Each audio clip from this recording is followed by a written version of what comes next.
Salve saudara-saudara, jadi singkatnya begini. Dan ini perlu dikatakan dengan jujur ya, tanpa drama polemik. Gereja Katolik tidak pernah melarang umat membaca Alkitab. Yang pernah ada itu pengaturan, bukan pelarangan. Perlindungan dan bukan penutupan. Nah, sekarang kita buka pelan-pelan supaya terang dan tidak karikatural. Kemudian diulang-ulang sampai pasti. Pada abad-abad awal sampai abad pertengahan itu, Alkitab bukan buku saku, ya.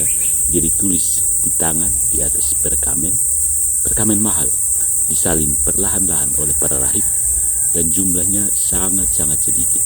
Jadi umat awam mayoritas buta huruf.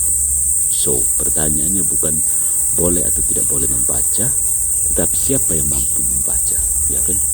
Gereja lalu memilih jalur yang paling realistis dan pastoral. Alkitab diwartakan melalui liturgi, homili, katekese, ikon, nyanyian, dan drama liturgis. Firman Tuhan hidup di telinga dan hati, bukan di rak buku pribadi. Karena rak buku juga nyaris tidak ada. Ya.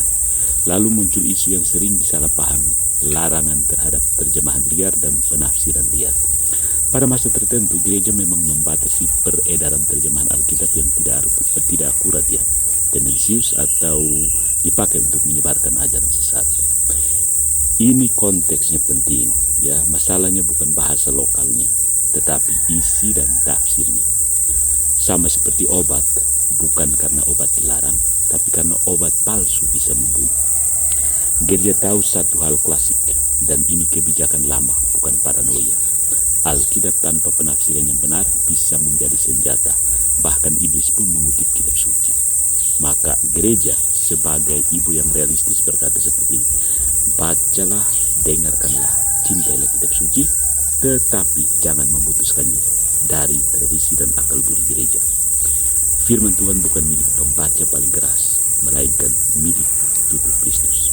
Nah, menariknya, justru gereja Katoliklah yang paling gigih menjaga Alkitab selama lebih dari 1000 tahun sebelum mesin cetak.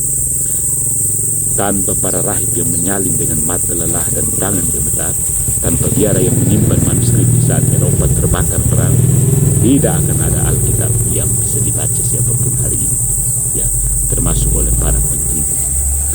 Dan ketika zaman berubah, literasi meningkat, mesin cetak ditemukan, gereja tidak menutup diri. Konsili Vatikan II malah berkata dengan sangat-sangat jelas, akses luas kepada kitab suci hendaknya dibuka bagi umat beriman. Nah, hari ini Gereja Katolik mendorong Lectio Divina, studi kitab suci, terjemahan resmi dalam bahasa lokal, bahkan aplikasi Alkitab di ponsel, kan?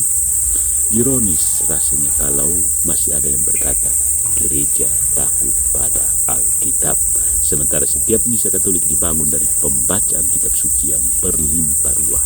Jadi kesimpulan sederhana dan jernih, gereja tidak pernah melarang Alkitab.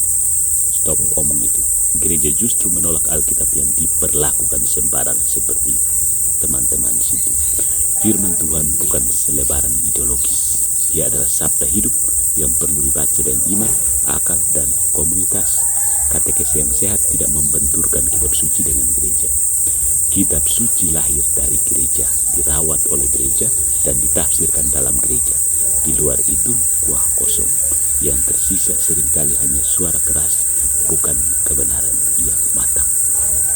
Follow for more and keep calm and stay away from Protestantism.